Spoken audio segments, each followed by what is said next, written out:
This is the lowest level during the month of Ramadan that we are after. This is the lowest level. The lowest level is what?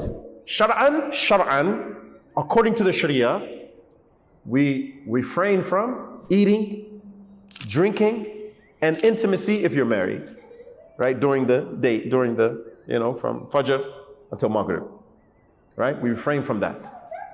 That's what's happening outwardly. That's what you're doing with your body. But inwardly, forgiveness. You're seeking forgiveness from Allah subhanahu wa ta'ala. All right? You're seeking forgiveness. This is the lowest level. There's no level lower than this, y'all. There's no level lower than this. Like this, you must do this. Otherwise, you don't have a fast.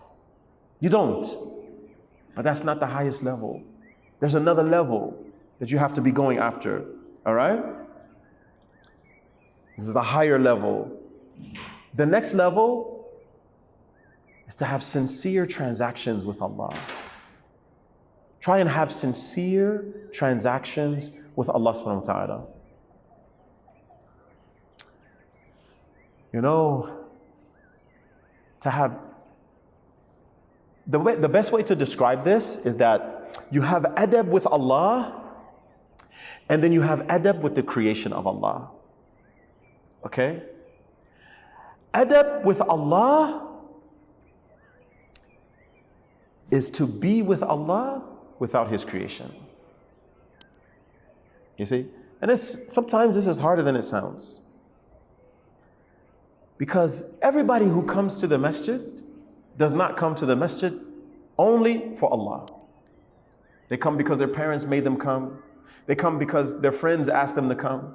Because it's closer to the store where, there's all of these things that come in between us and Allah. But Allah doesn't accept partners, right? Either you're doing it for Allah or you're doing it for other than Allah. So this is the time. Ramadan is like the time to have, when you do a transaction, whether you're fasting or you're praying or you're giving your sadaqah or you're saying kind words or you're restraining yourself, lillah, for Allah. It's for Allah. And you have to focus on that every day. When you wake up, your alarm goes off, you have an hour before Fajr. Lillah, what am I going to do sincerely for Allah subhanahu wa ta'ala today? Only Allah knows if I did this or not. Only Allah knows. Rectify your intention. Okay? And then you have to have good adab with the creation of Allah. Good character. You know, good character is to be with the creation of Allah, meaning your brothers and your sisters and your aunts and your uncles and everybody, right? All of the creation of Allah without your lower self. It's very difficult to do. To be with them without your lower self. This is hard, man. Because what it means is, the ulama have divided the character of a person emanates from three parts of him. And these things are innate in a person, these three things. Anger, the power of anger, right? Because what from anger has branches. It can be rage, it can be frustration, lashing out at people, talking down to people, right? This comes from the power of anger, all right? That's hard to be, especially with loved ones. Many times with loved ones, we lash out at them, we call them names, we demean them, we make fun of them. It's hard to be with people sometimes without your lower self driving the interaction. It's difficult. Ramadan is that time. If you're going to do it, you start during Ramadan. All right, that's just anger. Then you have this power of intellection. Remember, in Islam, the intellect is in the heart. It's in the heart. This is rational ability.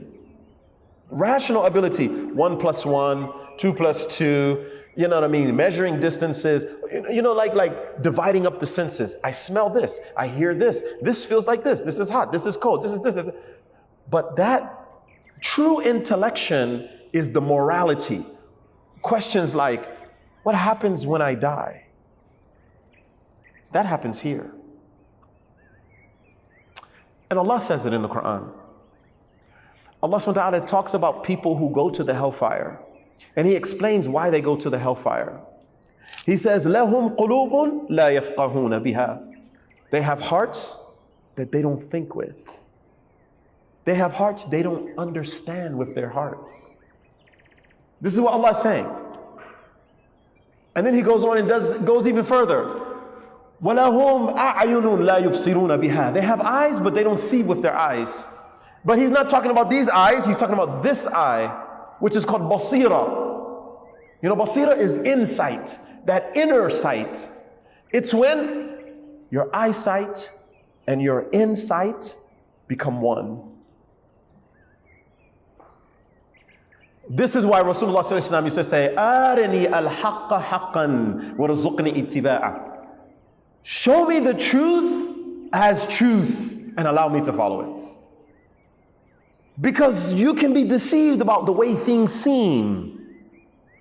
But if the heart is working correctly, you will always come back to Allahumma arini al-asha'a kama hiya. Show me things as they really are. Ya Allah. You see? So this is the power of intellect.